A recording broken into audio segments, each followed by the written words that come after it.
माननीय प्रधानमंत्री जी,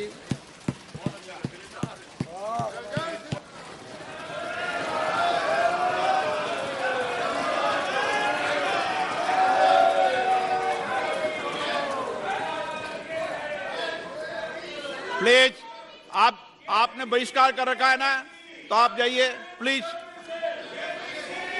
okay, please बैठ जाइए।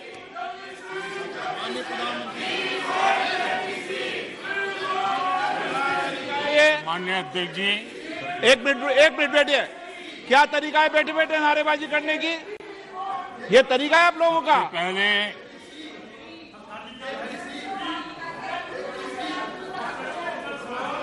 देखिए माननीय सदस्य, मैं पुनः आपको चेतावनी दे रहा हूं, नहीं तो मुझे नेम करना पड़ेगा आपको।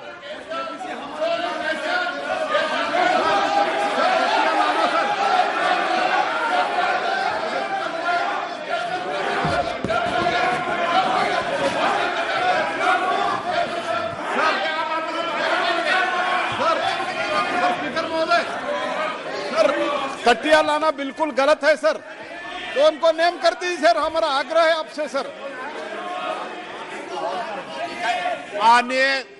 माननीय नेता, मैं आपसे आग्रह कर रहा हूं, आपके सदस्यों को समझा लिए, तख्तियां लेकर सदन में नहीं आए। आपने कहा था कि हम बहिष्कार करेंगे, तो आप अपनी बात पर कायम रहें। पिछले 3 दिन से कर रहा था सर, हम लोग का डिमांड है जेपीसी को करने के लिए, जेपीसी डालने के लिए, और जेपीसी नहीं डाल रहे तो साहब अभी हम लोग जो है ना प्रधानमंत्री जी का सामने भी हम लोग को जो ये मुद्दा को रखना चाहता था, आपका सामने भी रखा है और हाउस का सामने भी रखा है। अभी हम लोग जो है ना सर इस बात से जो है ना हम लोग वॉकआउट कर रहे हैं। ओके,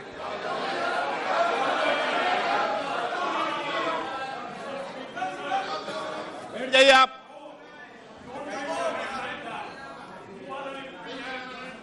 ओके, माननीय प्रधानमंत्री जी।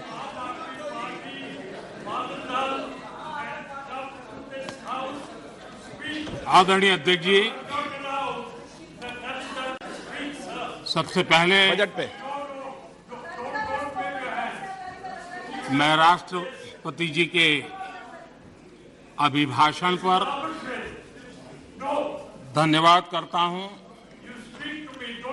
और ये मेरा सौभाग्य रहा है कि मुझे पहले भी कई बार राष्ट्रपति जी के अभिभाषण पर धन्यवाद करने का अवसर मिला है।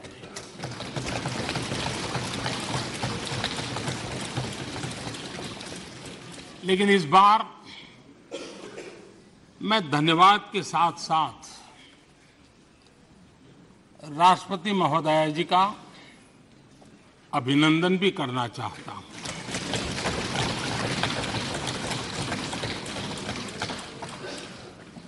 अपने विजनरी भाषण में राष्ट्रपति जी ने हम सबको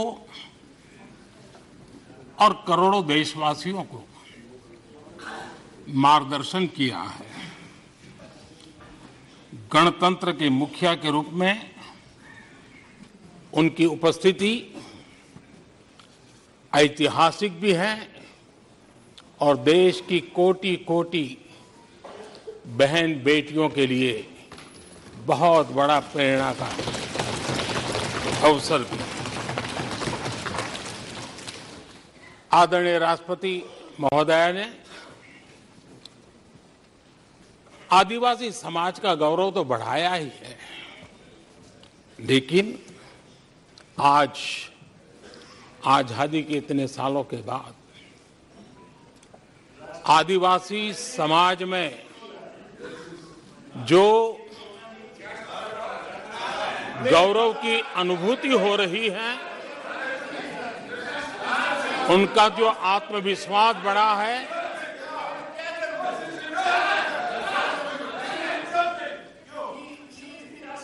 और इसके लिए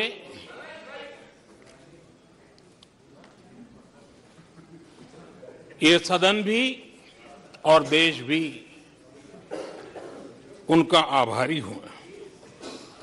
राष्ट्रपति जी के भाषण में संकल्प से सिद्धि तक की यात्रा का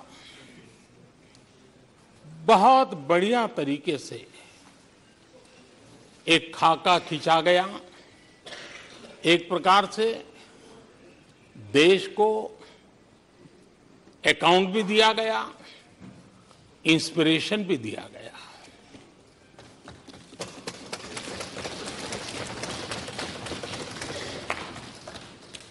आदरणीय अध्यक्ष जी,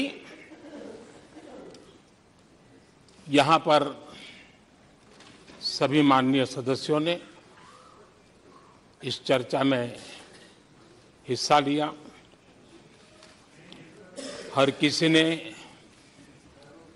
अपने अपने आंकड़े दिए, अपने अपने तर्क दिए और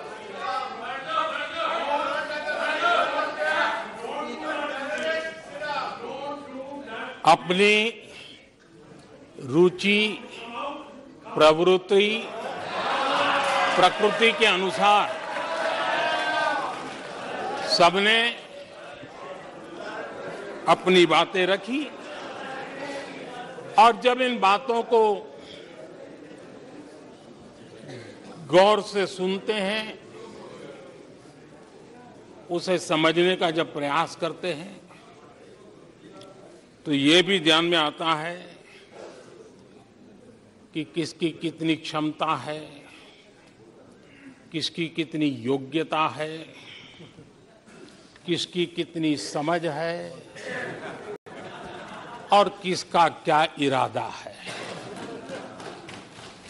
ये सारी बातें प्रकट होती ही हैं और देश भली भांति तरीके से उसका मूल्यांकन भी करता है। मैं चर्चा में शामिल सभी माननीय सदस्यों का हृदय से आभार व्यक्त करता हूं, लेकिन मैं देख रहा था कल कुछ लोगों के भाषण के बाद पूरा इकोसिस्टम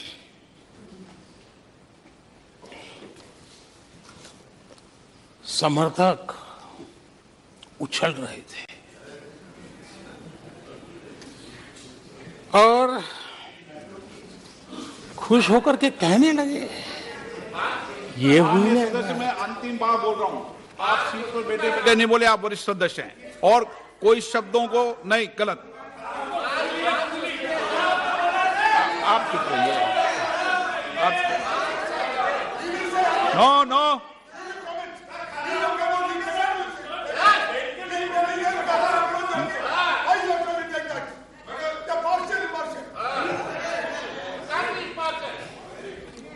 पूरा इकोसिस्टम उछल रहा था और कुछ लोग तो खुश होकर के कह रहे थे, ये हुई ना बात। बड़ा शायद नींद भी अच्छी आई होगी, शायद आज उठ भी नहीं पाए होंगे।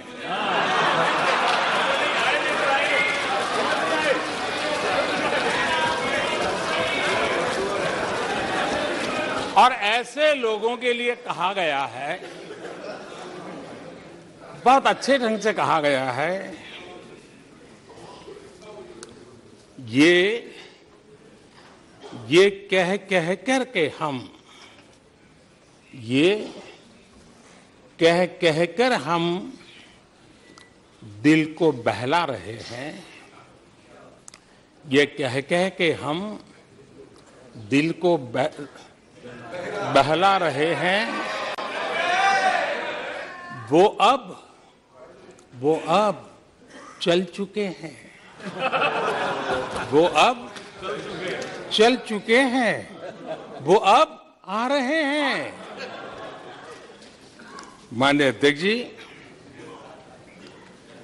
जब राष्ट्रपति जी का भाषण हो रहा था, कुछ लोग कन्नी भी काट गए और एक बड़े नेता महामहिम राष्ट्रपति जी का अपमान भी कर चुके हैं।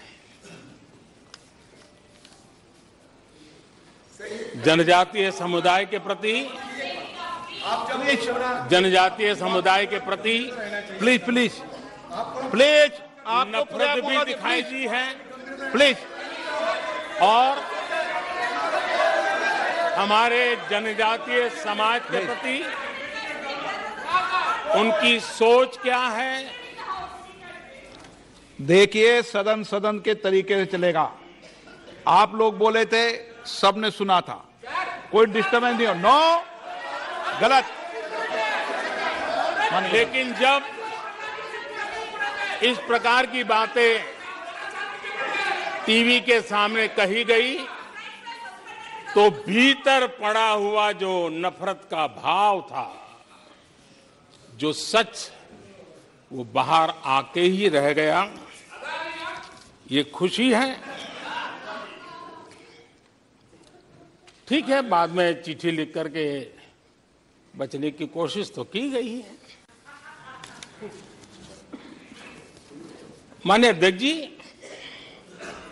जब राष्ट्रपति जी के भाषण पे चर्चा मैं सुन रहा था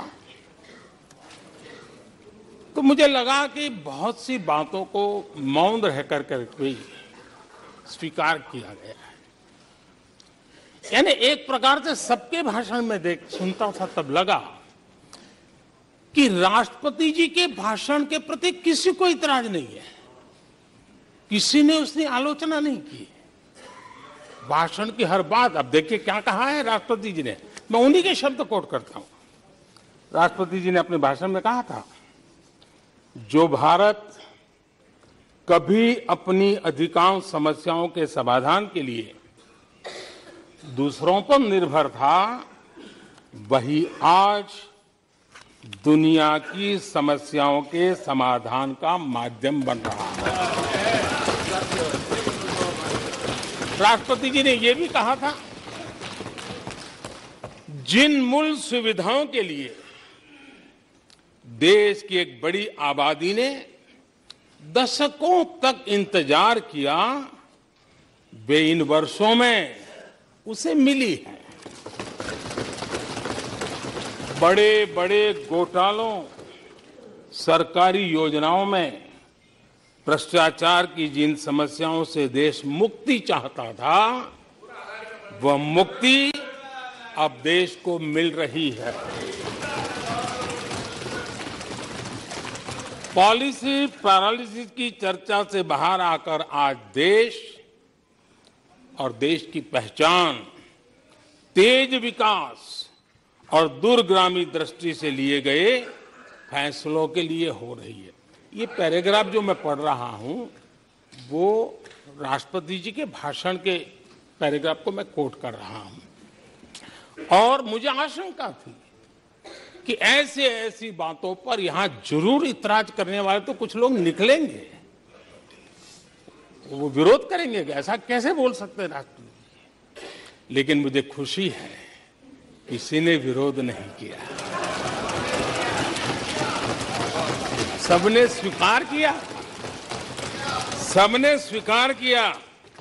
और माननीय अध्यक्ष जी, मैं 140 करोड़ देशवासियों का आभारी हूं कि सबके प्रयास के परिणाम आज इन सारी बातों को पूरे सदन में स्वीकृति मिली है। इससे बड़ा गौरव का विषय क्या हो। आदरणीय अध्यक्ष जी, सदन में हंसी मजाक, टीका टिप्पणी, नोक-झोंक, ये तो होता रहता है, लेकिन ये नहीं भूलना चाहिए कि आज राष्ट्र के रूप में गौरवपूर्ण अवसर हमारे सामने खड़े हैं। गौरव के क्षण हम जी रहे हैं। राष्ट्रपति जी के पूरे भाषण में जो बातें हैं वो 140 करोड़ देशवासियों के सेलिब्रेशन का अवसर है। देश ने सेलिब्रेट किया है। माननीय अध्यक्ष जी, 100 साल में आई हुई ये भयंकर बीमारी, महामारी, दूसरी तरफ युद्ध की स्थिति, बटा हुआ विश्व, इस स्थिति में भी, इस संकट के माहौल में भी देश को जिस प्रकार से संभाला गया है, देश जिस प्रकार से संभला है, इससे पूरा देश आत्मविश्वास से भर रहा है, गौरव से भर रहा है। आदरणीय अध्यक्ष जी, चुनौतियों के बिना जीवन नहीं होता है, चुनौतियां तो आती हैं, लेकिन चुनौतियों से ज्यादा सामर्थ्यवान है 140 करोड़ देशवासियों का जज्बा। 140 करोड़ देशवासियों का सामर्थ्य चुनौतियों से भी ज्यादा मजबूत है, बड़ा है और सामर्थ्य से भरा हुआ है। इतनी बड़ी भयंकर महामारी, बटा हुआ विश्व, युद्ध के कारण हो रहे विनाश, अनेकों देशों में अस्थिरता का माहौल है, कई देशों में भीषण महंगाई है, बेरोजगारी, खाने पीने का संकट, और हमारे अड़ोस पड़ोस में भी जिस प्रकार से हालत बने हुई है, ऐसी स्थिति में माननीय अध्यक्ष जी, कौन हिंदुस्तानी इस बात पे गर्व नहीं करेगा कि ऐसे समय में भी देश दुनिया की 5वीं बड़ी अर्थव्यवस्था बना है।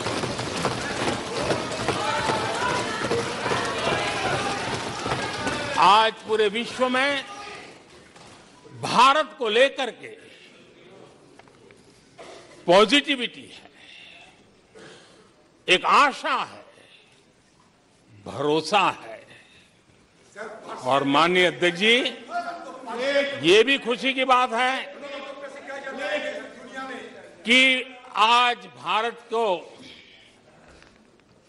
विश्व के समृद्ध देश ऐसे G20 समूह की अध्यक्षता का अवसर भी मिला।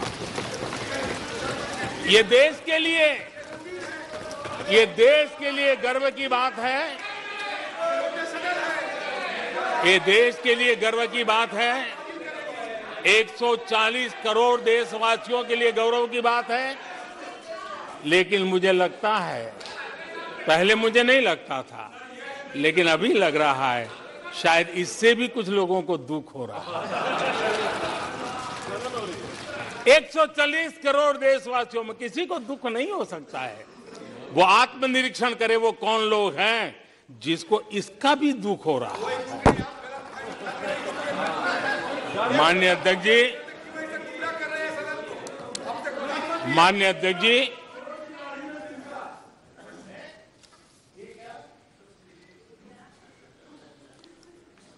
आज दुनिया की हर विश्वसनीय संस्था, सारे एक्सपर्ट्स जो वैश्विक प्रवाहों को बहुत गहराई से अध्ययन करते हैं, जो भविष्य का अच्छे से अनुमान भी लगा सकते हैं, उन सबको आज भारत के प्रति बहुत आशा है, विश्वास है और बहुत एक मात्रा में उमंग भी है। और आखिर ये सब क्यों? ऐसे ही तो नहीं है। आज पूरी दुनिया भारत की तरफ इस प्रकार से बड़ी आशा की नजरों से क्यों देख रही है? इसके पीछे कारण है। इसका उत्तर छिपा है भारत में आई स्थिरता में, भारत की वैश्विक साख में, भारत के बढ़ते सामर्थ्य में और भारत में बन रही नई संभावनाओं में। माननीय अध्यक्ष जी, हमारी रोजमर्रा की जिंदगी में जो बातें हो रही है, उसी को मैं अगर शब्दबद्ध करूं, और कुछ बातें उदाहरण से समझाने की कोशिश करूं। अब आप देखिए, भारत में एक 2-3 दशक अस्थिरता के रहे, आज स्थिरता है, पॉलिटिकल स्टेबिलिटी है, स्टेबल गवर्नमेंट भी है और डिसिसिव गवर्नमेंट है।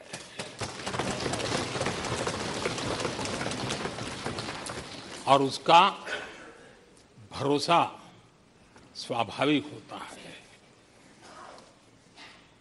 एक निर्णायक सरकार, एक पूर्ण बहुमत से चलने वाली सरकार,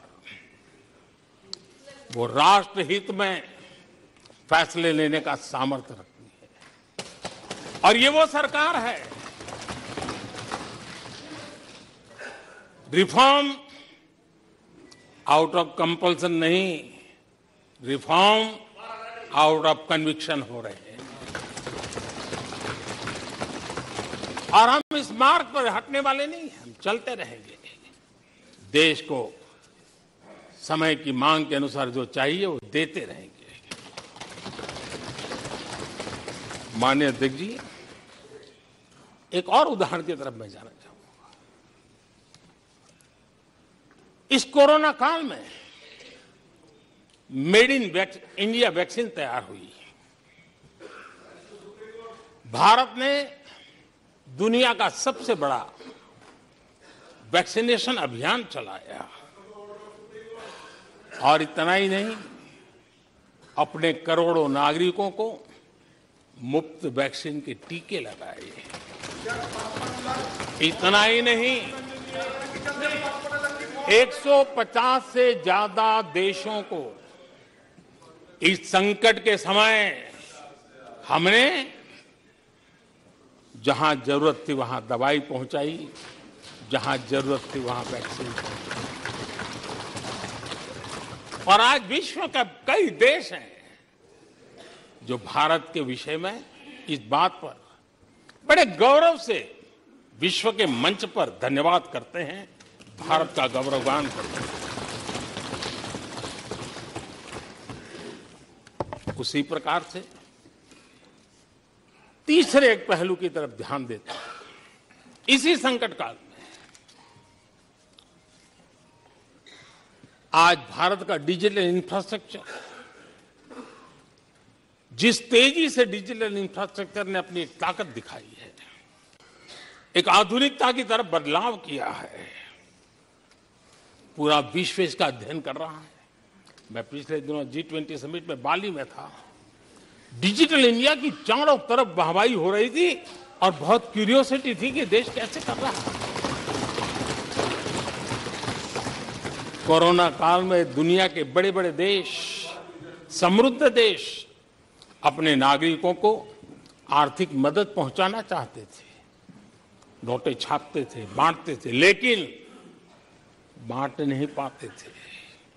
ये देश हैं जो एक फ्रिक्शन ऑफ सेकंड में लाखों करोड़ों रुपए देशवासियों के खाते में जमा करवा देता है। हजारों करोड़ रुपए ट्रांसफर हो जाते हैं। एक समय था छोटी छोटी टेक्नोलॉजी के लिए देश तरसता था। आज देश में बहुत बड़ा फर्क महसूस हो रहा है। टेक्नोलॉजी के क्षेत्र में देश बड़ी ताकत के साथ आगे बढ़ रहा है।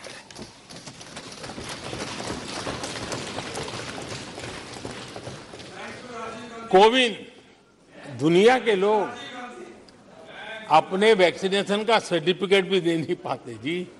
आज वैक्सीन लो, हमारे मोबाइल फोन पर हमारा सर्टिफिकेट दूसरी सेकंड पे अवेलेबल। ये ताकत हमने दिखाई है। माननीय अध्यक्ष जी, भारत में नई संभावनाएं हैं। दुनिया को सशक्त वैल्यू और सप्लाई चेन, उसमें आज पूरी दुनिया ने, कोरोना कालखंड ने सप्लाई चेन के मुद्दे पर दुनिया को हिला के रख दिया है। आज भारत उस कमी को पूरने की ताकत के साथ आगे बढ़ रहा है। कईयों को ये बात समझना बहुत देर लग जाएगी। भारत आज इसी दिशा में एक मैन्युफैक्चरिंग हब के रूप में उभर रहा है और दुनिया भारत की समृद्धि में अपनी समृद्धि देख रही है। माननीय अध्यक्ष जी, निराशा में डूबे हुए कुछ लोग इस देश की प्रगति को स्वीकार ही नहीं कर पा रहे हैं। उन्हें भारत के लोगों की उपलब्धियां नहीं दिखती है। अरे 140 करोड़ देशवासियों के पुरुषार्थ और प्रयास का परिणाम है, जिसके कारण आज दुनिया में डंका बजना शुरू हुआ है। उन्हें भारत के लोगों के पुरुषार्थ और परिश्रम से प्राप्त उपलब्धियां उनको नजर नहीं आ रही हैं। माननीय अध्यक्ष जी, पिछले 9 वर्ष में भारत में 90,000 स्टार्टअप्स और आज स्टार्टअप की दुनिया में हम दुनिया में तीसरे नंबर पर पहुंच चुके हैं। एक बहुत बड़ा स्टार्टअप इकोसिस्टम आज देश के टायर 2, टायर 3 सिटीज में भी पहुंच चुका है। हिंदुस्तान के हर कोने में पहुंचा है। भारत के युवा सामर्थ्य की पहचान बनता जा रहा है। माननीय अध्यक्ष जी, इतने कम समय में और कोरोना के विकट कालखंड में 108 यूनिकॉर्न बने हैं और एक यूनिकॉर्न का मतलब होता है उसकी वैल्यू 6-7 हजार करोड़ से ज्यादा होती है। ये देश के नौजवानों ने करके दिखाया। माननीय अध्यक्ष जी, आज भारत दुनिया में मोबाइल मैन्युफैक्चरिंग में दुनिया में दूसरा बड़ा देश बन गया है। घरेलू विमान यात्री डोमेस्टिक एयर ट्रैफिक में आज विश्व में हम तीसरे नंबर पर पहुंच चुके हैं। एनर्जी कंजम्पशन प्रगति के एक मानदंड माना जाता है। आज भारत एनर्जी कंजम्पशन में दुनिया में एक कंज्यूमर के रूप में तीसरे नंबर पर हम पहुंच चुके हैं। रिन्यूएबल एनर्जी की कैपेसिटी में हम दुनिया में चौथे नंबर पर पहुंच चुके हैं। स्पोर्ट्स कभी हमारी कोई पूछ नहीं होती थी, कोई पूछता नहीं था। आज स्पोर्ट्स की दुनिया में हर स्तर पर भारत के खिलाड़ी अपना रुतबा दिखा रहे हैं, अपना सामर्थ्य दिखा रहे हैं। एजुकेशन समेत हर क्षेत्र में आज भारत आगे बढ़ रहा है। पहली बार, माननीय अध्यक्ष जी, गर्व होगा, पहली बार हायर एजुकेशन में एनरोलमेंट वालों की संख्या 4 करोड़ से ज्यादा हो गई। इतना ही नहीं, बेटियों की भी भागीदारी बराबर होती जा रही है।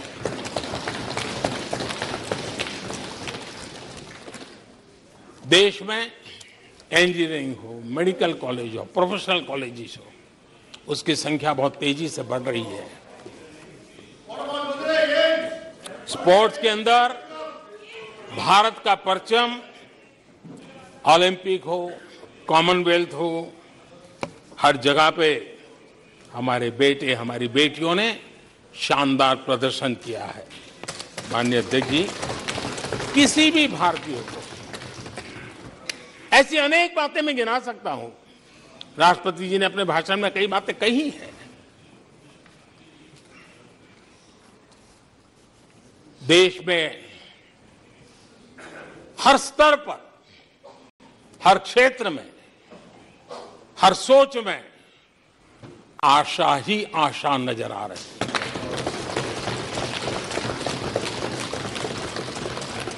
एक विश्वास से भरा हुआ देश है, सपने और संकल्प लेकर के चलने वाला देश है। लेकिन यहां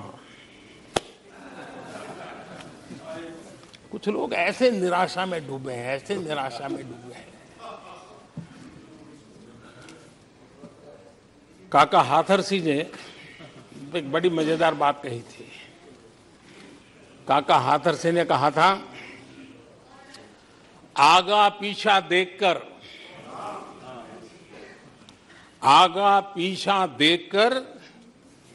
क्यों होते गमगीन, जैसी जिसकी भावना वैसा दिखे सीन।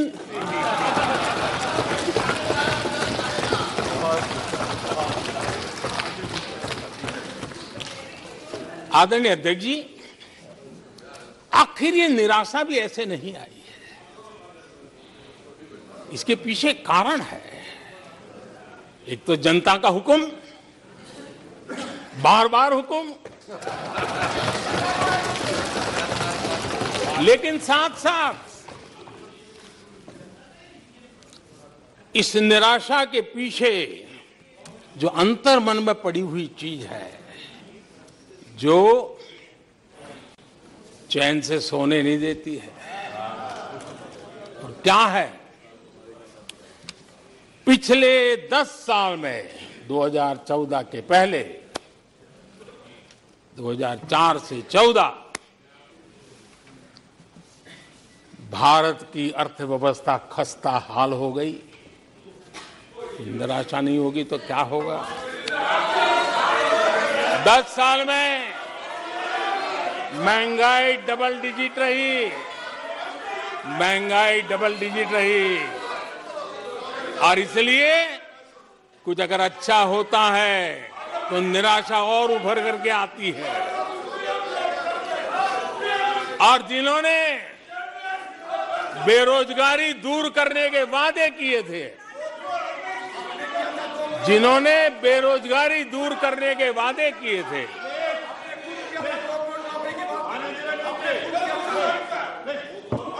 माननीय अध्यक्ष जी,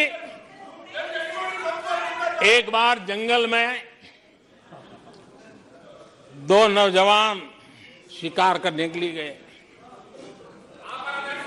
और वो गाड़ी में अपनी बंदूक नीचे उतार करके थोड़ा टहलने लगे। उन्होंने सोचा कि थोड़ा अभी आगे चलना है तो थोड़ा जरा हाथ पैर ठीक कर ले, लेकिन गए थे तो बाघ का शिकार करने के लिए, और उन्होंने देखा आगे जाएंगे तो बाघ मिलेगा। लेकिन हुआ ये कि वहीं पर बाघ दिखाई दिया। अभी नीचे उतरे थे, अपनी गाड़ी में बंदूक वहीं पड़ी थी। बाघ दिखा, करे क्या? तो उन्हें लाइसेंस दिखाया कि मेरे पास बंदूक का लाइसेंस है।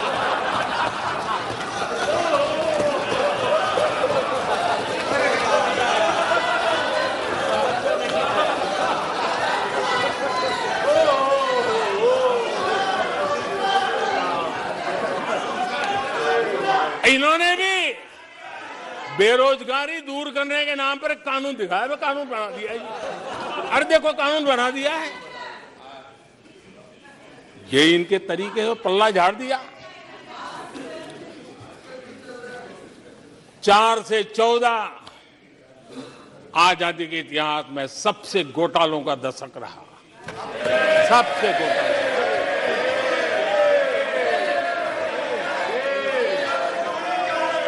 वही 10 साल, यूपीए के वो 10 साल, कश्मीर से कन्याकुमारी, कश्मीर से कन्याकुमारी, भारत के हर कोने में आतंकवादी हमलों का सिलसिला चलता रहा। 10 साल हर नागरिक असुरक्षित था। चारों तरफ यही सूचना रहती थी कि कोई अनजानी चीज को हाथ मत लगाना, अनजानी चीज से दूर रहना, वही खबरें रहती थी। 10 साल में जम्मू कश्मीर से लेकर नॉर्थ ईस्ट तक हिंसा ही हिंसा, देश उसका शिकार हो गया था। उस 10 साल में भारत की आवाज ग्लोबल प्लेटफॉर्म पर इतनी कमजोर थी कि दुनिया सुनने तक तैयार नहीं। आदरणीय अध्यक्ष जी, इनकी निराशा का कारण यह भी है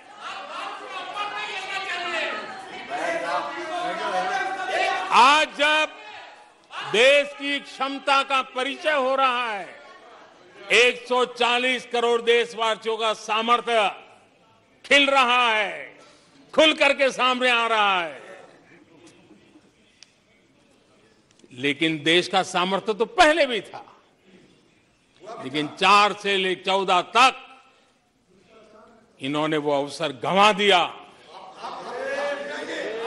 और यूपीए की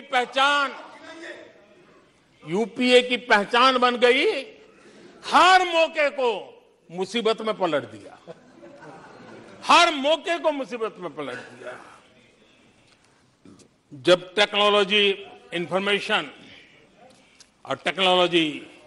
इंफॉर्मेशन का युग बड़ी तेजी से बढ़ रहा था, उछल रहा था, उसी समय ये 2G में फंसे रहे, मौका मुसीबत में। सिविल न्यूक्लियर डील हुआ, जब सिविल न्यूक्लियर डील की चर्चा थी, तब ये कैश फॉर वॉट में फंसे रहे। ये खेल चले। आदरणीय अध्यक्ष जी, 2010 में कॉमनवेल्थ गेम्स हुए। भारत को दुनिया के सामने, भारत की युवा सामर्थ्य को प्रस्तुत करना एक बहुत बड़ा अवसर था, लेकिन फिर मौका मुसीबत में, और CWG घोटाले में पूरा देश दुनिया में बदनाम हो गया। आदरणीय अध्यक्ष जी,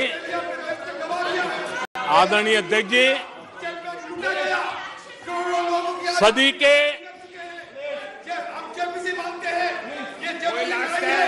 के दूसरे दशक में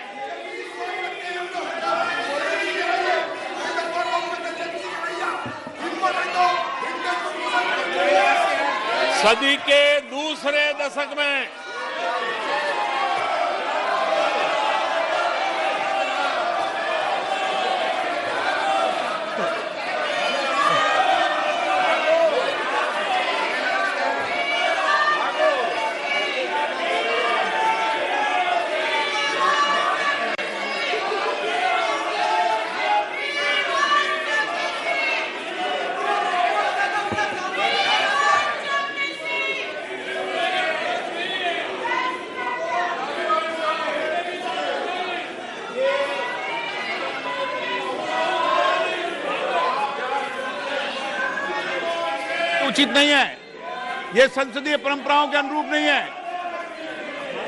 आप बिना तथ्यों के बोलते हैं और फिर सुनते नहीं हैं। प्लीज बैठिए। नो, बैठिए। No no no no no. आदरणीय अध्यक्ष जी, ऊर्जा का किसी भी देश के विकास में अपना एक महात्म्य होता है, और जब दुनिया में भारत की ऊर्जा शक्ति के उभार की दिशा में चर्चा की जरूरत थी, इस सदी के दूसरे दशक में हिंदुस्तान की चर्चा ब्लैकआउट के नाते हुई। पूरे विश्व में ब्लैकआउट के वो दिन चर्चा के केंद्र में आ गए। कोयला घोटाला चर्चा में आ गया। आदरणीय अध्यक्ष जी, देश पर इतने आतंकी हमले हुए, 2008 के हमलों को कोई भूल नहीं सकता है, लेकिन आतंकवाद पर सीना तान कर, आंख में आंख मिला करके हमले करने का सामर्थ्य नहीं था, उसे चुनौती को चुनौती देने की ताकत नहीं थी, और उसके कारण आतंकवादियों के हौसले बुलंद होते गए और पूरा देश 10 साल तक खून बहता रहा मेरे देश के निर्दोष लोगों का। वो दिन गए थे। आदरणीय अध्यक्ष जी, जब एलओसी एलएसी भारत के सामर्थ्य की ताकत का अवसर रहता था, उस समय डिफेंस डील को लेकर के हेलीकॉप्टर घोटाले और सत्ता को कंट्रोल करने वाले लोगों के नाम उसमें चिन्हित हो गए। आदरणीय अध्यक्ष जी, जब देश के लिए जरूरत थी और निराशा के मूल में ये चीजें पड़ी हुई है, सब उभर करके आ रहा है। आदरणीय अध्यक्ष जी, इस बात को हिंदुस्तान हर पल याद रखेगा कि 2014 के पहले का जो दशक था, द लॉस्ट डेकेड के रूप में जाना जाएगा, और इस बात को इनकार नहीं कर सकते कि 2030 का जो दशक है, ये इंडिया डेकेड है पूरे विश्व के लिए। आदरणीय अध्यक्ष जी, थैंक यू शशि जी। बंटवारा हो गया।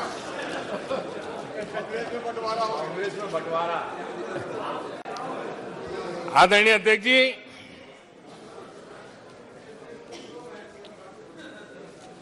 लोकतंत्र में आलोचना का बहुत महत्व मैं मानता हूं, और मैं हमेशा मानता हूं कि भारत जो कि मदर ऑफ डेमोक्रेसी है,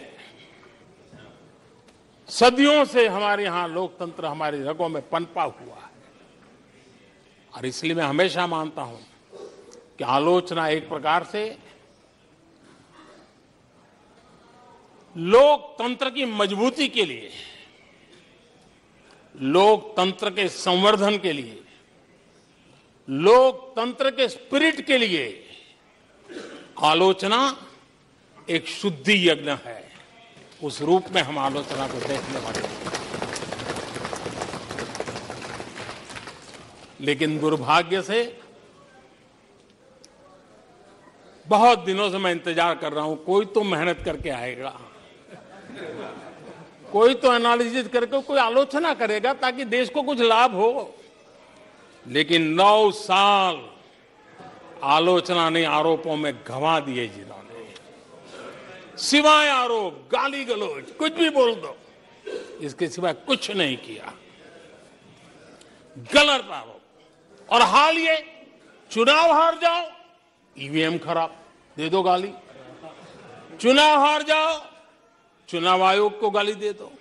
क्या तरीका है? अगर कोर्ट में फैसला पक्ष में नहीं आया तो सुप्रीम कोर्ट को गाली दे दो, उसकी आलोचना कर दो। अगर भ्रष्टाचार की जांच हो रही है, अगर भ्रष्टाचार की जांच हो रही है,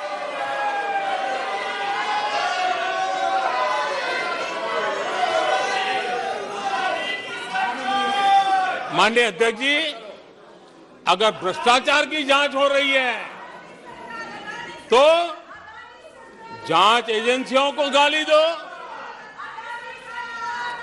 अगर सेना पराक्रम करे, सेना अपना शौर्य दिखाए और वो नैरेटिव देश के जन जन के अंदर एक नया विश्वास पैदा करे, तो सेना की आलोचना करो, सेना को गाली दो, सेना पर आरोप करो।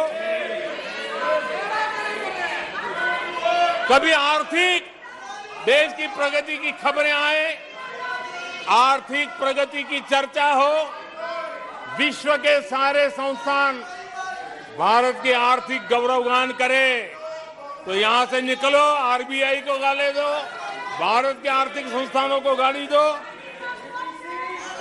आदरणीय अध्यक्ष जी, हमने 9 साल देखा है माननीय कंस्ट्रक्टिव क्रिटिसिज्म की जगह। माननीय आप सदन के नेता हैं, आप माननीय सदस्यों को समझा दें। लोकतंत्र के लिए जिसकी ये आवश्यकता है, संसदीय परंपरा के अनुरूप नहीं है कि बैठे बैठे बोलें।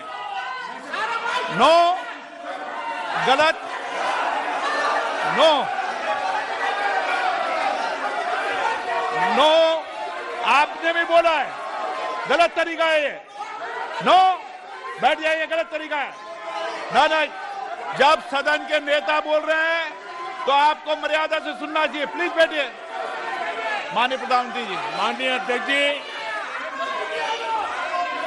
पिछले 9 साल हमने देखा है कुछ लोगों की बैंक्रप्सी को देखा है कि कंस्ट्रक्टिव क्रिटिसिज्म की जगह कंपल्सिव क्रिटिक्स ने ले ली है, और ये कंपल्सिव क्रिटिक्स इसी में डूबे हुए हैं, खोए हुए हैं। माननीय अध्यक्ष जी, सदन में भ्रष्टाचार की जांच करने वाली एजेंसियों के बारे में बहुत कुछ कहा गया, और मैंने देखा कि बहुत सारे विपक्ष के लोग इस विषय में सुर मिला रहे थे। मिले मेरा तेरा सुर।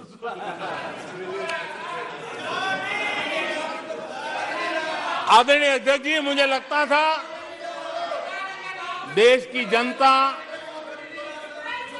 देश के चुनाव के नतीजे ऐसे लोगों को जरूर एक मंच पर लाएंगे, लेकिन वो तो हुआ नहीं। लेकिन इन लोगों ने ईडी का धन्यवाद करना चाहिए कि ईडी के कारण ये लोग एक मंच पे आए हैं। ईडी ने इन लोगों को एक मंच पर ला दिया है।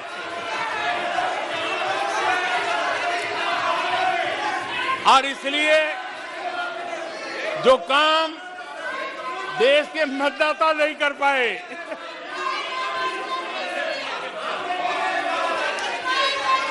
आदरणीय अध्यक्ष जी, मैं कई बार सुन रहा हूं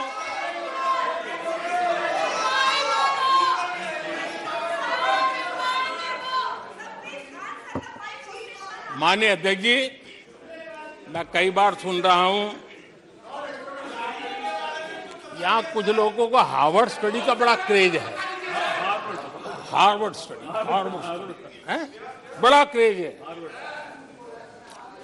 कोरोना काल में ऐसा ही कहा गया था, और कांग्रेस ने कहा था कि भारत की बर्बादी पर हार्वर्ड में केस स्टडी होगी, ऐसा कहा था।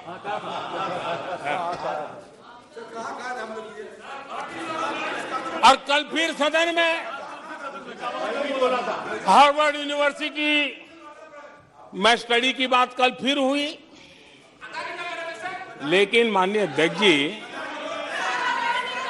बीते वर्षों में माननीय अध्यक्ष जी,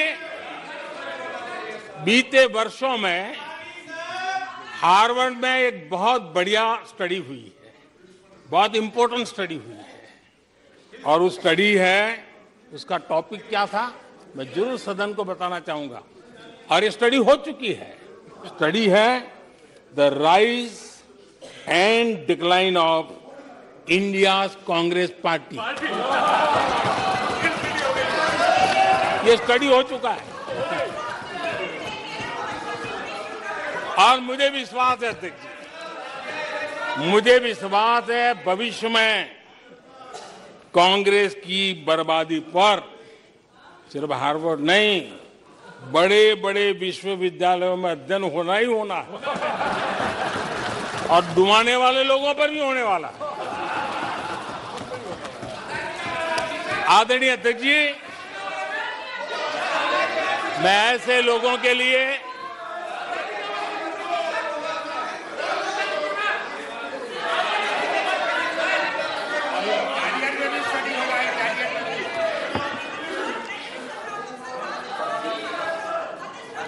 आदरणीय अध्यक्ष जी,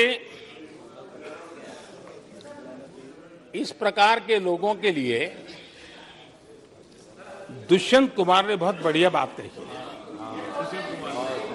और दुष्यंत कुमार ने जो कहा है बहुत फिट बैठता है। उन्होंने कहा है तुम्हारे पांव के नीचे, तुम्हारे पांव के नीचे कोई जमीन नहीं, तुम्हारे पांव के नीचे कोई जमीन नहीं। कमाल ये है, कमाल ये है कि फिर भी तुम्हें यकीन नहीं।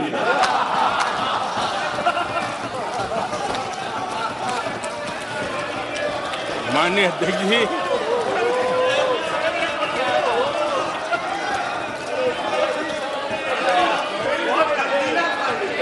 आदरणीय अध्यक्ष जी, सुनो भी, आदरणीय अध्यक्ष जी, ये लोग बिना सर पैर की बातें करने के आदी होने के कारण उनको ये भी याद नहीं रहता है कि वो खुद का कितना कॉन्ट्राडिक्शन कहते हैं। कभी एक बात, कभी दूसरी बात, कभी एक तरफ, कभी दूसरी तरफ। हो सकता है वो आत्मचिंतन करके खुद के अंदर जो विरोधाभास है उसको भी तो ठीक करेंगे। अब 2014 से ये लगातार कोस रहे हैं, हर मौके पर कोस रहे हैं, भारत कमजोर हो रहा है, भारत की कोई सुनने को तैयार नहीं है, भारत की दुनिया में कोई वजूद नहीं रहा, न जाने क्या क्या कहा। और अब क्या कह रहे हैं? अब कह रहे हैं कि भारत इतना मजबूत हो गया है कि दूसरे देशों को दबका कर फैसले करवा रहा है।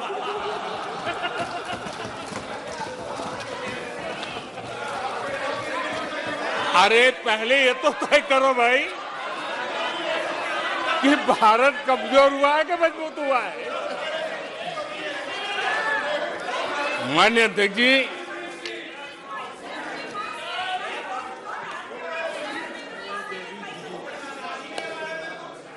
माननीय अध्यक्ष जी, कोई भी जीवंत संगठन होता है, अगर एक जीवंत व्यवस्था होती है, जो जमीन से जुड़ी हुई व्यवस्था होती है, वे जनता जनार्दन में क्या चलता है लोगों के अंदर उसका चिंतन करता है, उससे कुछ सीखने की कोशिश करता है और अपनी राह भी समय रहते हुए बदलता रहता है। लेकिन जो अहंकार में डूबे होते हैं, जो बस सब कुछ हम ही को ज्ञान है, सब हमारा ये सही सही है, ऐसी जो सोच में जीते हैं, उनको लगता है कि मोदी को गाली दे करके ही हमारा रास्ता निकलेगा, मोदी पर झूठे अनाप शनाप कीचड़ उछाल करके ही रास्ता निकलेगा।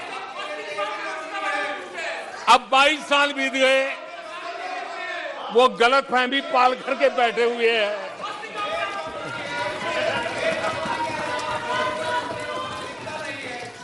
आदरणीय अध्यक्ष जी, मोदी पे भरोसा अखबार की सुर्खियों से पैदा नहीं हुआ है।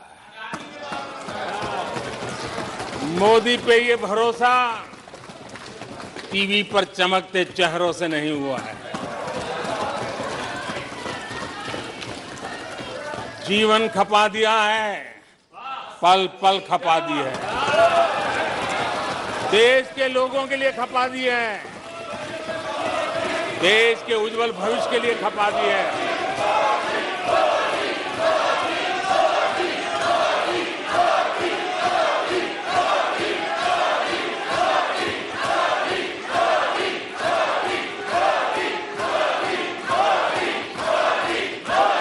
आदरणीय अध्यक्ष जी, आदरणीय अध्यक्ष जी,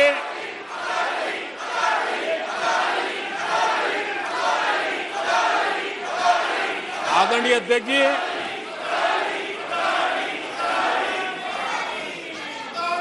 जो देशवासियों का मोदी पर भरोसा है, ये इनकी समझ के दायरे से बाहर है और समझ के दायरे से भी काफी ऊपर है।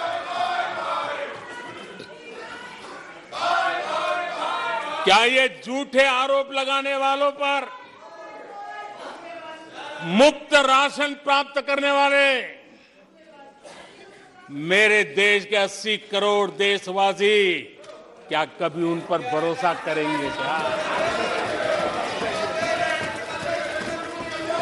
आदरणीय अध्यक्ष ji, one nation one ration card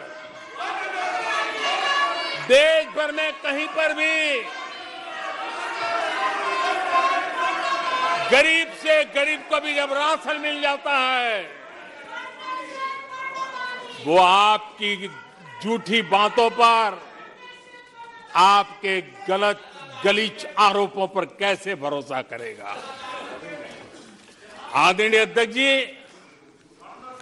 जिस किसान के खाते में साल में 3 बार पीएम किसान सम्मान निधि के 11 करोड़ किसानों के खाते में पैसा जमा होते हैं, वो आपकी गालियां, आपके झूठे आरोपों पर विश्वास कैसा करेगा? आदरणीय अध्यक्ष जी, जो कल फुटपाथ पर जिंदगी जीने के लिए मजबूर था, जो झुग्गी झोपड़ी में जिंदगी बसर करता था, ऐसे 3 करोड़ से ज्यादा लोगों को पक्के घर मिले हैं। उनको तुम्हारी ये गालियां, ये तुम्हारे झूठी बातें क्यों वो भरोसा करेगा? अध्यक्ष जी, आदरणीय अध्यक्ष जी, 9 करोड़ लोगों को मुफ्त गैस का कनेक्शन मिला है, वो आपकी झूठ को कैसे स्वीकार करेगा? 11 करोड़ बहनों को इज्जत घर मिला है, शौचालय मिला है, वो आपके झूठ को कैसे स्वीकार करेगा? आदरणीय अध्यक्ष जी, आजादी के 75 साल बीत गए, 8 करोड़ परिवारों को आज नल से जल मिला है, वो माताएं तुम्हारे झूठ को कैसे स्वीकार करेगी? तुम्हारी गलतियों को, गालियों को कैसे स्वीकार करेगी? आयुष्मान भारत योजना से 2 करोड़ परिवारों को मदद पहुंची है, जिंदगी बच गई है उनकी। मुसीबत के समय मोदी काम आया है, तुम्हारी गालियां को वो कैसे स्वीकार करेगा? कैसे स्वीकार करेगा? आदरणीय अध्यक्ष जी, आपकी गालियां, आपके आरोपों को इन कोटि आदरणीय अध्यक्ष जी, आपकी गालियों को, आपके आरोपों को इन कोटि भारतीयों से होकर के गुजरना पड़ेगा, जिनको दशकों तक मुसीबतें में जिंदगी जीने के लिए तुमने मजबूर किया था। आदरणीय अध्यक्ष जी, कुछ लोग अपने लिए, अपने परिवार के लिए बहुत कुछ तबाह करने पर लगे हुए हैं, अपने लिए, अपने परिवार के लिए जी रहे हैं। मोदी तो 25 करोड़ देशवासियों के परिवार का सदस्य है।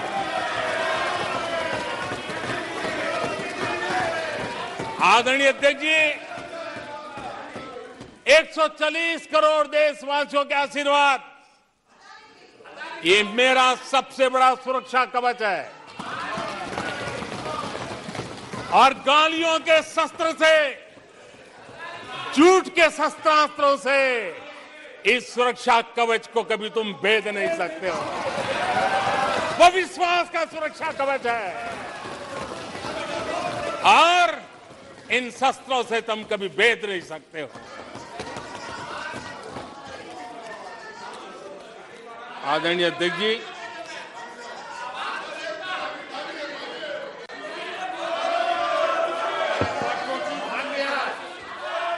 आने सदस्य प्लीज।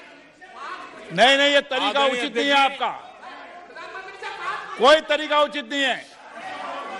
नो, इस तरीके से सदन नहीं चलेगा, मैं आपको बता देता हूं। नो, तरीका गलत है। बैठिए बैठिए। क्या सदन है, संसद है? बैठकर टिप्पणी करते हैं। सदन के नेता बोलते हैं जब कुछ शांत रखा करो, मर्यादा रखा करो चीजों की।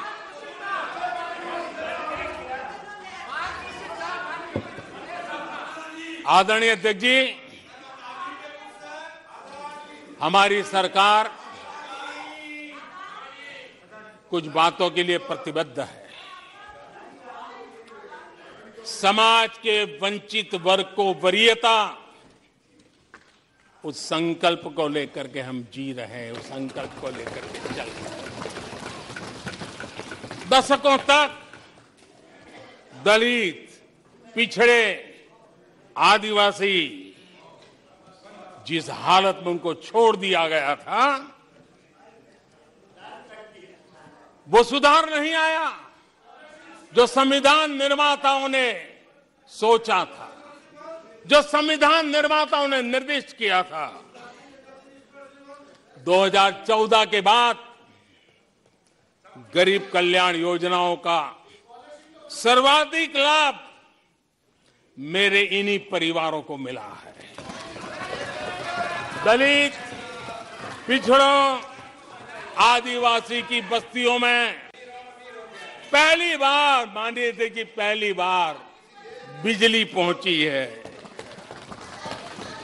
मीलों तक पानी के लिए जाना पड़ता था, पहली बार नल से जल पहुंच रहा है, इन परिवारों में पहुंच रहा है। माननीय अध्यक्ष जी,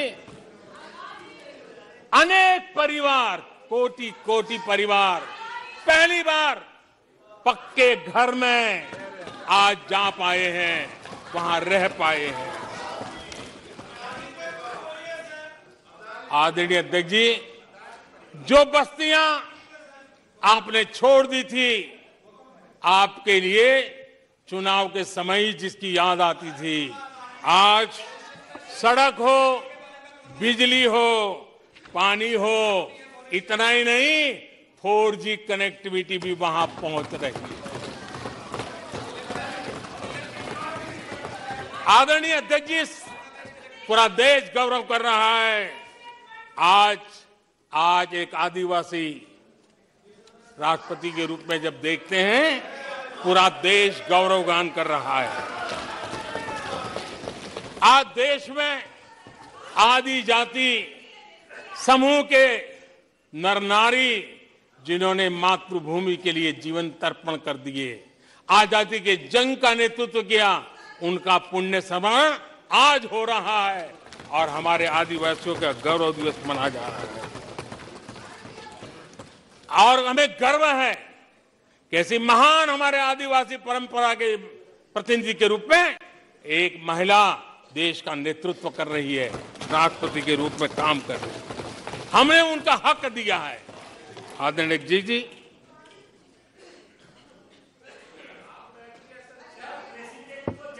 आदरणीय अध्यक्ष जी, हम पहली बार देख रहे हैं, एक बात ये भी सही है, हम सबका समान अनुभव है, सिर्फ मेरा ही ऐसा है ऐसा नहीं, आपका भी है। हम सब जानते हैं कि जब मां सशक्त होती है तो पूरा परिवार सशक्त होता है। जब मां सशक्त होती है तो परिवार सशक्त होता है, परिवार सशक्त होता है तो समाज सशक्त होता है, और तभी जाकर के देश सशक्त होता है। और मुझे संतोष है कि माताएं, बहनों, बेटियों को सबसे ज्यादा सेवा करने का सौभाग्य हमारी सरकार को मिला है।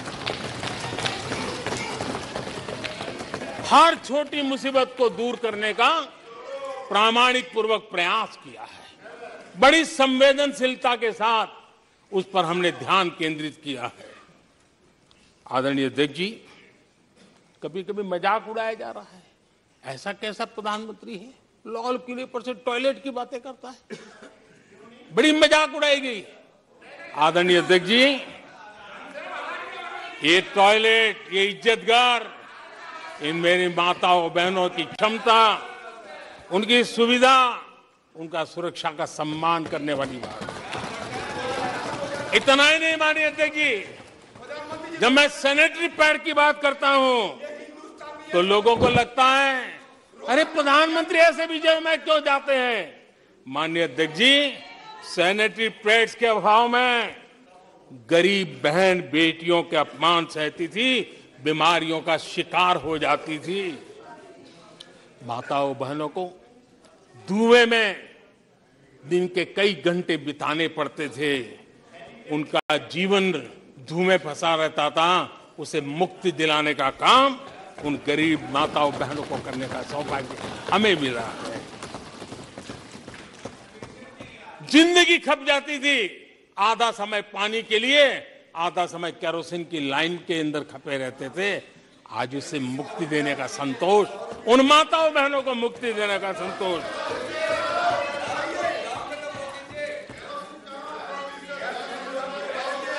माननीय अध्यक्ष जी, जो पहले चलता था अगर वैसा ही हम चलने देते, शायद कोई हमें सवाल भी नहीं पूछता कि मोदी जी ये क्यों नहीं किया, वो क्यों नहीं किया, क्योंकि देश को आपने ऐसी स्थिति में ला दिया था कि इससे बाहर निकल ही नहीं सकता था। वैसी निराशा में देश को झोंक कर रखा हुआ था।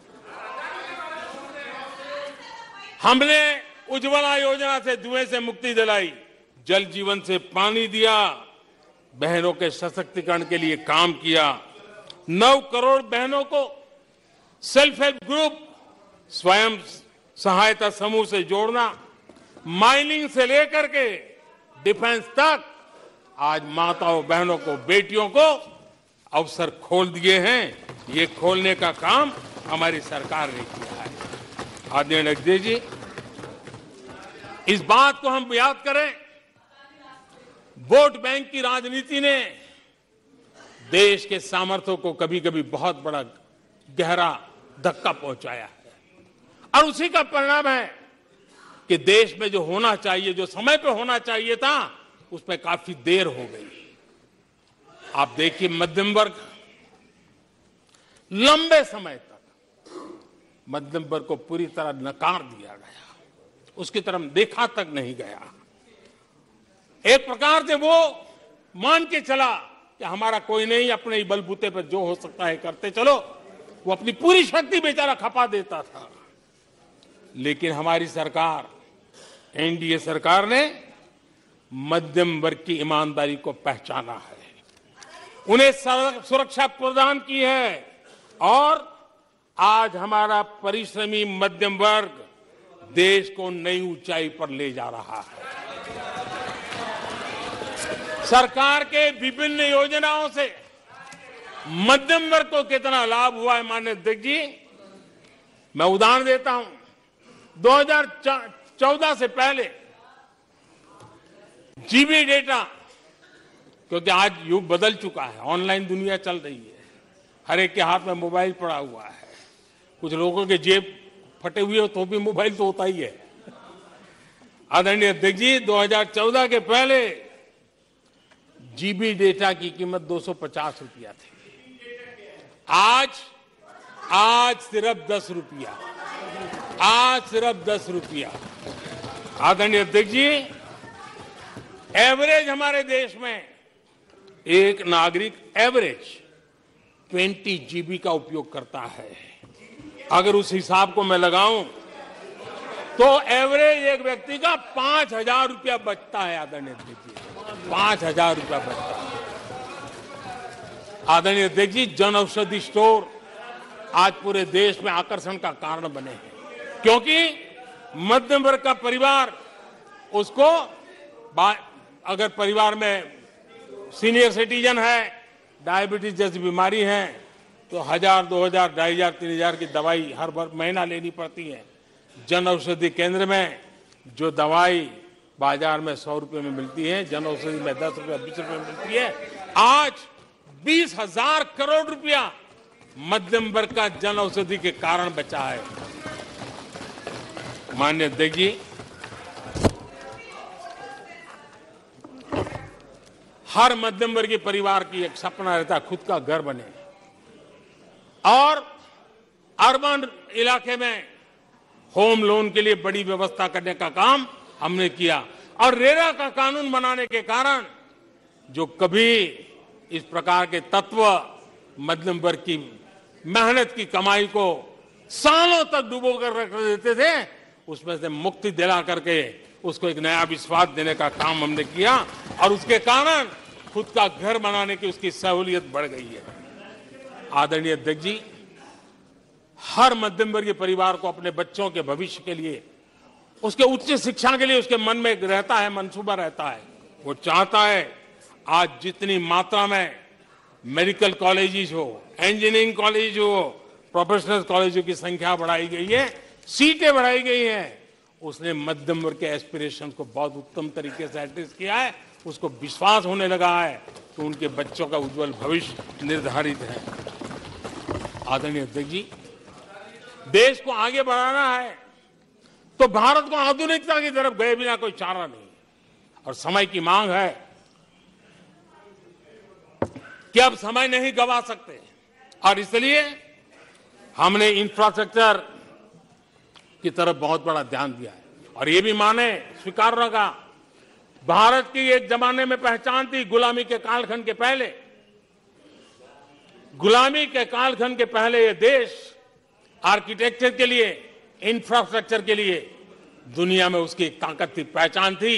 गुलामी के कालखंड में सारा नष्ट हो गया।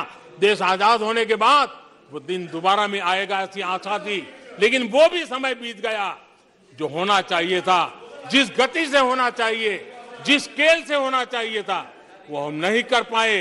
आज उसमें बहुत बड़ा बदलाव इस दशक में देखा जा रहा है। सड़क हो, समुद्री मार्ग हो, व्यापार हो, वाटरवेज हो, हर क्षेत्र में आज इंफ्रास्ट्रक्चर का कायाकल्प देख रहा है। हाईवे पर रिकॉर्ड निवेश हो रहा है। माननीय अध्यक्ष जी, दुनिया भर में आज चौड़ी सड़कों की व्यवस्था होती थी, भारत में चौड़ी सड़कें, हाईवे, एक्सप्रेसवे आज देश की नई पीढ़ी देख रही है।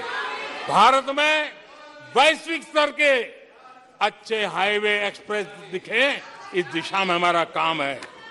पहले रेलवे इंफ्रास्ट्रक्चर अंग्रेजों ने जो देकर के गए, उसी पर भी हम बैठे रहे, उसी को हमने अच्छा मान लिया, गाड़ी चलती थी। आदरणीय अध्यक्ष जी, वो समय था, आदरणीय अध्यक्ष जी, वो समय था जिस प्रकार से अंग्रेज जो छोड़ करके गए थे, उसी भाव में जीते रहे। और रेलवे की पहचान क्या बन गई थी? रेलवे यानी धक्का मुक्की, रेलवे यानी एक्सीडेंट, रेलवे यानी लेट लतीफ। यही यानी एक स्थिति थी, लेट लतीफ में एक कहावत बनी गई थी, रेलवे यानी लेट लतीफी। एक समय था हर महीने एक्सीडेंट होने वाली घटनाएं बार बार आती थी। एक समय था एक्सीडेंट एक किस्मत बन गई थी। लेकिन अब ट्रेनों के अंदर वंदे भारत की मांग, हर एमपी चिट्ठी लिखता है, मेरे यहां वंदे भारत चालू करो। आज रेलवे स्टेशनों का कायाकल्प हो रहा है, आज एयरपोर्ट का कायाकल्प हो रहा है। 70 साल में 70 एयरपोर्ट, 70 साल में 70 एयरपोर्ट, 9 साल में 70 एयरपोर्ट। देश में वाटरवेज भी बन रहा है। आज वाटरवेज पर ट्रांसपोर्टेशन हो रहा है। आदरणीय अध्यक्ष जी, देश आधुनिकता की तरफ बढ़े, इसके लिए आधुनिक इंफ्रास्ट्रक्चर को बल देते हुए, आदरणीय अध्यक्ष जी, मैंने जीवन में, सार्वजनिक जीवन में 4-5 दशक मुझे हो गए, और मैं हिंदुस्तान के गांवों से गुजरा हुआ इंसान, 4-5 दशक तक उसमें से एक लंबा कालखंड परिव्राजक के रूप में बिताया है। हर स्तर के परिवारों से बैठने उठने का, बात करने का अवसर मिला और इसलिए भारत के हर भूभाग को, समाज की हर भावना से परिचित हूं।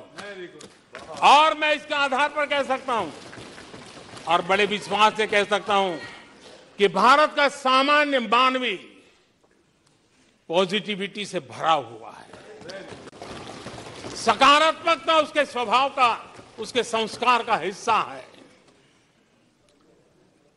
भारतीय समाज नेगेटिविटी को सहन कर लेता है, स्वीकार नहीं करता है।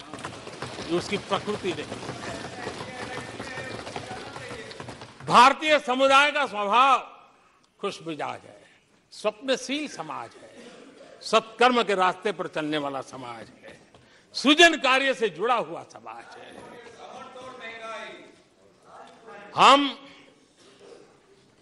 मैं आज कहना चाहूंगा, जो लोग सपने लेकर के बैठे हैं कि कभी यहां बैठते थे, फिर कभी मौका मिलेगा, ऐसे लोग जरा 50 बार सोचें, अपने तौर तरीकों पर जरा पुनर्विचार करें। लोकतंत्र में आपको भी आत्मचिंतन करने की आवश्यकता है। आधार आज डिजिटल लेन देन का सबसे बड़ा महत्वपूर्ण अंग बन गया। आपने उसको भी निराधार करके रख दिया था, अब उसके भी पीछे पड़ गए थे। उसको भी रोकने के लिए कोर्ट कचहरी तक को छोड़ा नहीं था।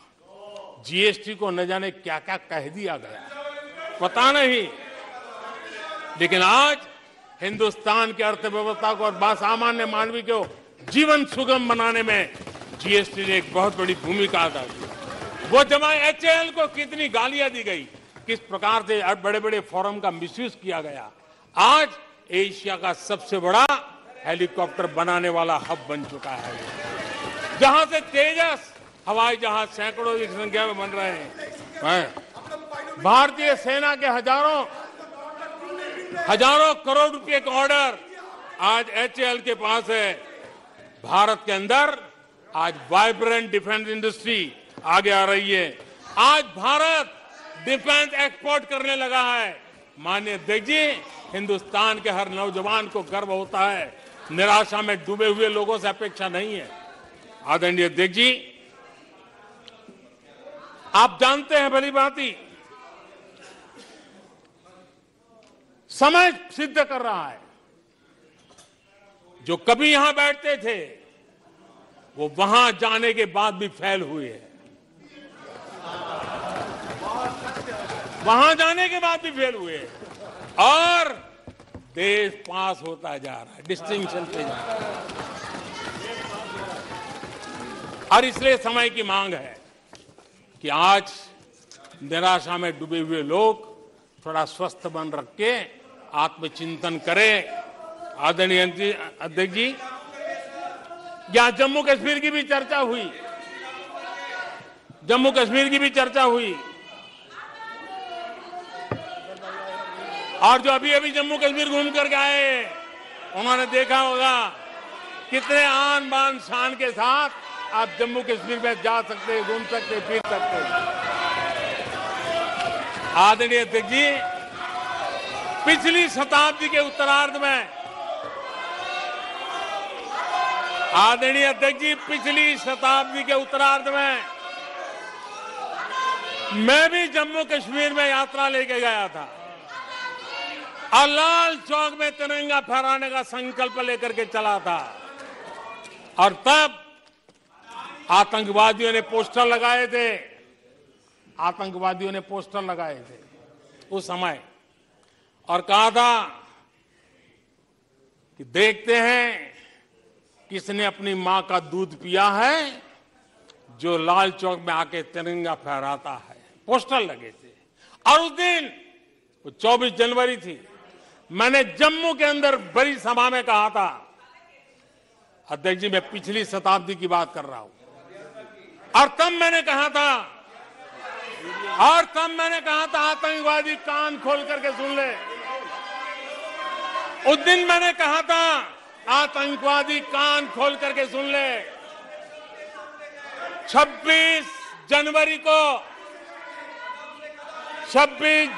को ठीक 11 बजे मैं लाल चौक पहुंचूंगा, बिना सिक्योरिटी आऊंगा, बुलेट प्रूफ जैकेट के बिना आऊंगा और फैसला लाल चौक में होगा किसने अपनी मां का दूध पिया।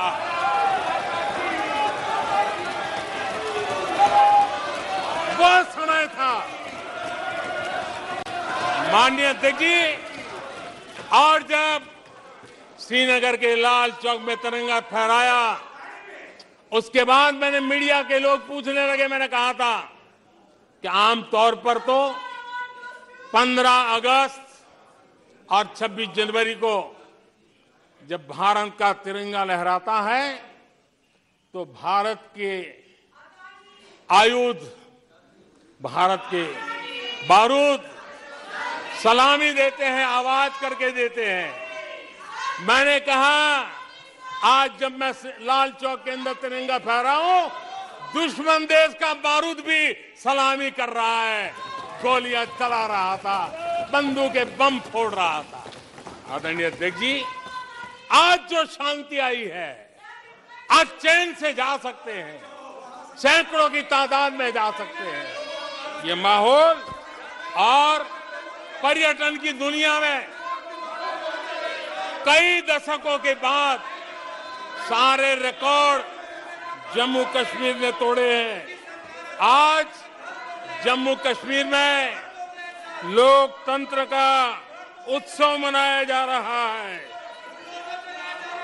आदरणीय अध्यक्ष जी, आज जम्मू कश्मीर में हर घर तिरंगा का सफल कार्यक्रम होते हैं।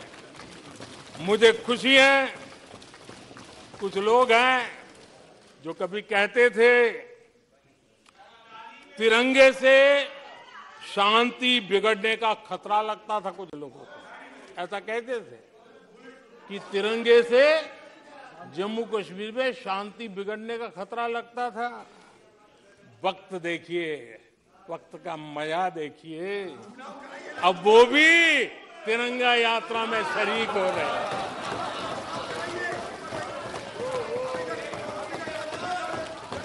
और आदरणीय अध्यक्ष जी, अखबारों में एक खबर आई थी जिसकी तरफ ध्यान नहीं गया होगा।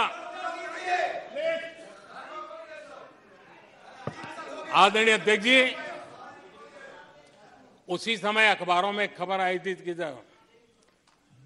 क्योंकि लोग टीवी में चमकने की कोशिश में लगे थे, लेकिन उसी समय श्रीनगर के अंदर दशकों बाद थिएटर हाउसफुल चल रहे थे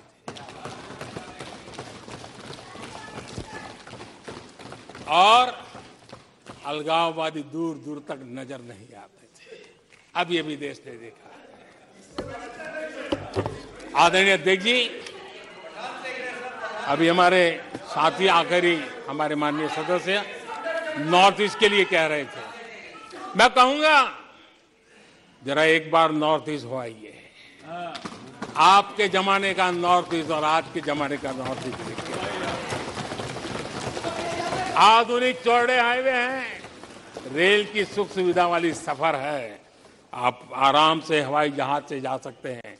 नॉर्थ ईस्ट के हर कोने में आज बड़ी, और मैं गर्व के साथ कहता हूं, आजादी का 75 साल मना रहे हैं, तब मैं गर्व से कहता हूं 9 साल में करीब 7500 7,500 7,500 जो हथियार के रास्ते पे चल पड़े थे, ऐसे लोगों ने सरेंडर किया और अलगाववादी प्रवृत्ति छोड़ करके मुख्य धारा में आने का काम किया है। आदरणीय अध्यक्ष जी, आज त्रिपुरा में लाखों परिवारों को पक्का घर मिला है, उसकी खुशी में मुझे शरीक होने का अवसर मिला। जब मैंने मैंने त्रिपुरा में हीरा योजना की बात कही थी, तब मैंने कहा था हाईवे, रेलवे और एयरवे, ये हीरा का आज सफलतापूर्वक त्रिपुरा की धरती पर मजबूती नजर आ रही है। त्रिपुरा तेज गति से आज भारत की विकास यात्रा का भागीदार बना है। आदरणीय अध्यक्ष जी, मैं जानता हूं सच सुनने के लिए भी बहुत सामर्थ्य लगता है। आदरणीय अध्यक्ष जी, झूठे गंदे आरोपों को सुनने के लिए भी बहुत बड़ा धैर्य लगता है और मैं इन सबका अभिनंदन करता हूं जिन्होंने धैर्य के साथ गंदी से गंदी बातें सुनने का ताकत दिखाई है। ये अभिनंदन के अधिकारी हैं। लेकिन जो सच सुनने का सामर्थ्य नहीं रखते हैं, वो कितनी निराशा की गर्त में डूब चुके होंगे, इसका देश आज सबूत देख रहा है। माननीय अध्यक्ष जी,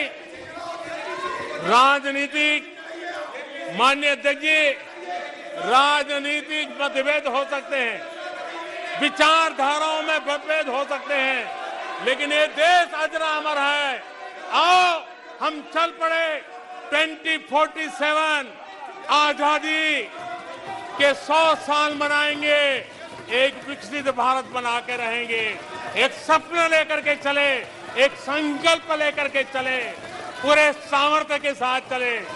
और जो लोग बार बार गांधी के नाम पर रोटी खिलाते हैं, उनको मैं कहना चाहता हूं, एक बार गांधी को पढ़ ले, एक बार महात्मा गांधी को पढ़े। महात्मा गांधी ने कहा था, अगर आप अपने कर्तव्यों को पालन करोगे तो दूसरे के अधिकारों की रक्षा उसमें निहित है। आज कर्तव्य और अधिकार के बीच में भी लड़ाई देख रहे हैं। ऐसी नासमझी शायद देश ने पहली बार देखी होगी। और इसलिए माननीय अध्यक्ष जी, मैं फिर एक बार आदरणीय राष्ट्रपति जी को अभिनंदन करता हूं, राष्ट्रपति जी का धन्यवाद करता हूं और देश आज यहां से एक नए उमंग, नए विश्वास, नए संकल्प के साथ चल पड़ा है। बहुत बहुत धन्यवाद। धन्यवाद। प्रस्ताव पर सदस्यों के अनेक संशोधन प्रस्ताव किए गए। सभा की सहमति हो तो मैं सभी संशोधनों एक साथ सभा के मतदान के लिए रखता हूं।